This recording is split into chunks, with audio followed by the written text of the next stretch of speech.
A França está à beira de um resgate do FMI, o Fundo Monetário Internacional. É o colapso do estado de bem-estar social, que sempre foi vendido como uma benesse, como se tudo durasse para sempre.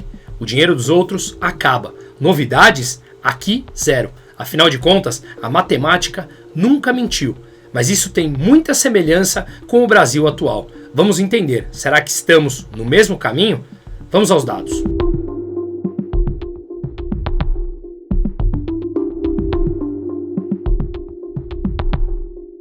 Antes de tudo, eu sou Bruno Musa, economista e atuo no mercado financeiro há 19 anos, com a parte de investimentos, tanto no Brasil como fora. Inclusive, alguns deles rodando 21 países na Europa, conhecendo o mundo dos investimentos por dentro. Tinha feito isso também já nos Estados Unidos. A ideia é buscar cada vez mais reflexão e o canal tem esse objetivo. Portanto, se vídeos como esse te fazem refletir ou buscar formas diferentes de alocar o seu dinheiro, por favor, se inscreva no canal. Deixe o seu like se esse vídeo te agrega, ative o sininho e compartilhe os vídeos. Isso ajuda bastante o YouTube a entregar esse tipo de conteúdo e, claro, eu agradeço por isso. Se quisermos falar a respeito de investimento, o link está aqui embaixo no descritivo, brunomusa.com.br/investimento. Vamos aos dados que são impactantes. A França ela pode colapsar pela segunda vez em apenas 9 meses por uma crise da dívida. E isso levou ao pânico ao longo dessa semana em algumas ações lá na França. É o fim de um ciclo que se aproxima. O estado de bem-estar social, que ao longo das últimas 8 décadas, praticamente era algo comumente aceito. O Estado deve estar lá para fazer de tudo, suprir tudo na vida do cidadão, como se o dinheiro simplesmente brotasse nas árvores. A questão é que ele já vem subindo os impostos, retirando de maneira forçada da população e emitindo dívida. Mais impostos, inflação ou uma crise brutal da dívida como se avizinha agora, assumido pelos próprios governos, como falaremos adiante. Ou seja, não há mais espaço para sermos sonhadores, a realidade bate à porta. O estado de bem-estar social sempre foi algo com prazo de vigência, mas vendido a você como se fosse eterno. Inclusive, alguns outros países da União Europeia já tiveram ou começam a falar a respeito de mudanças estruturais na economia. Como eu sempre falo, a realidade bate à porta. O que me surpreende é que alguém esteja surpreso com relação a isso. Então vamos lá. O ministro das Finanças francês, Eric Lombard, falou na manhã da terça-feira, dia 26 dessa semana, que a França pode precisar de assistência do Fundo Monetário Internacional caso a crise não seja controlada e a população altamente socializada, o estatismo, o socialismo do século XXI, não aceita nenhum tipo de corte de gastos. Portanto, ele falou, abre aspas, não posso garantir que o risco de intervenção do FMI não exista. Eric Lombard disse que, sem medidas urgentes, a taxa de juros que a França precisará pagar para atrair os investidores, ou seja, com risco maior, eles precisam pagar taxas de juros mais altas para serem atrativos. Portanto, Lombard falou que sem reformas estruturais, a taxa de juros poderá ultrapassar as taxas de juros que a Espanha e a Grécia pagam.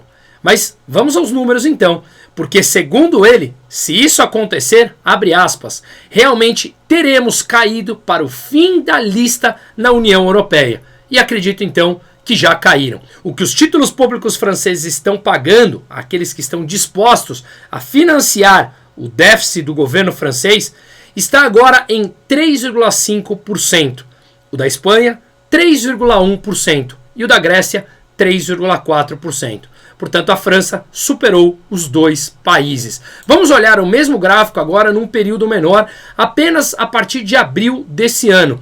Veja como a linha de cima são os títulos públicos franceses. Olha como eles têm aberto a diferença entre o que os títulos públicos gregos e os títulos públicos espanhóis pagam. É simplesmente impressionante, mas não deveria causar nenhum tipo de surpresa.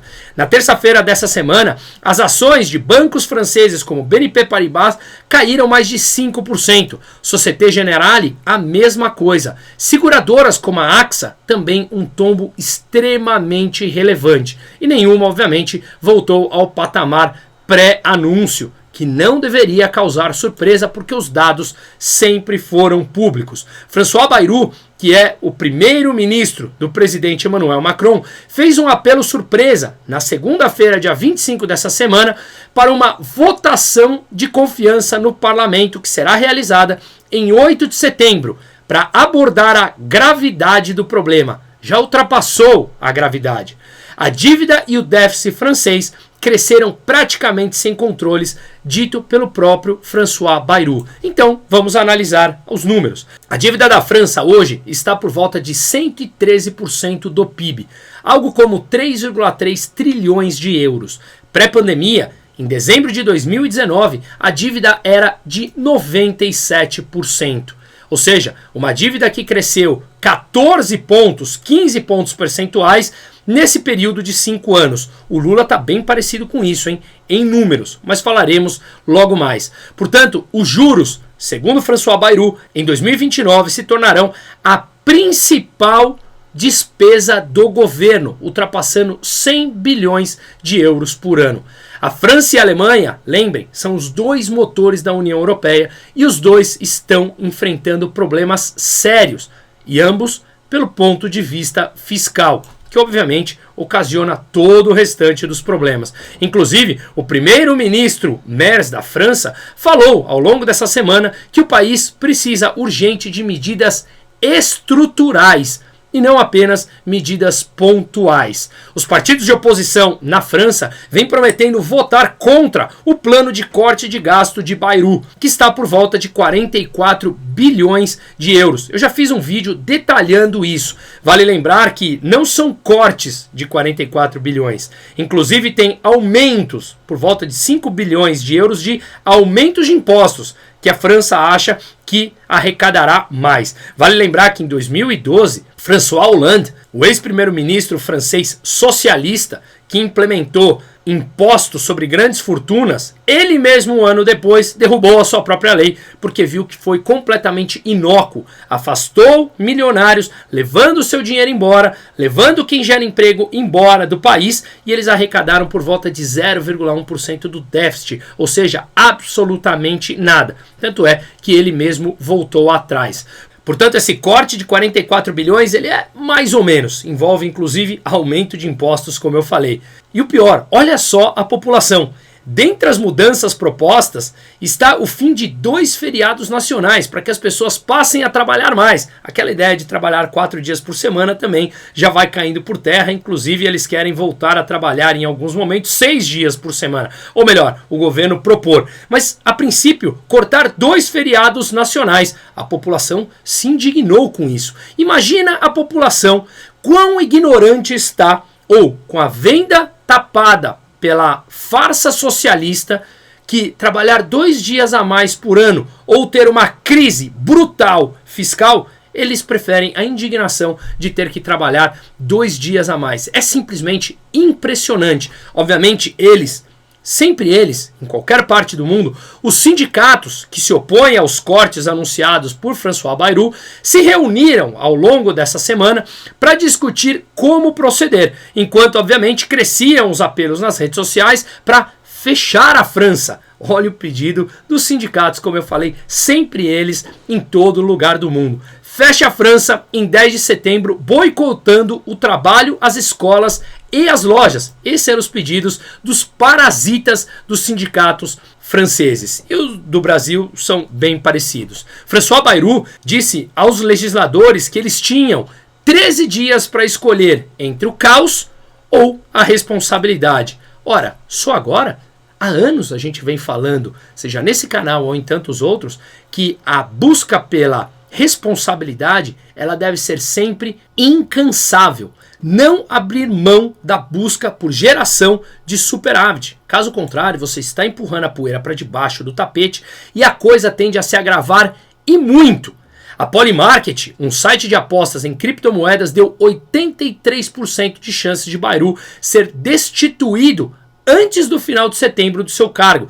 Ele chamou um voto de confiança, algo que a política local permite, e se ele não consegue esse voto de confiança, ele é afastado do cargo.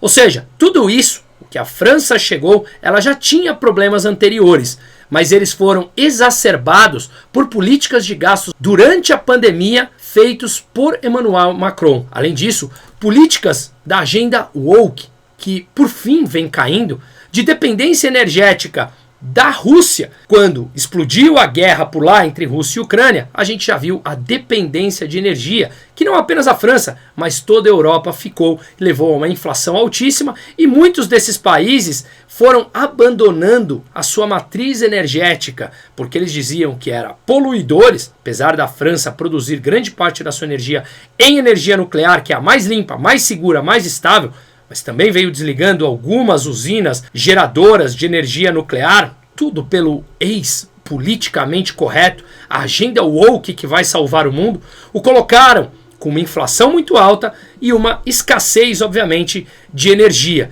Isso levou a França a todos esses gastos absurdos pelo politicamente correto e por governos irresponsáveis a um déficit fiscal da ordem de 6% do PIB.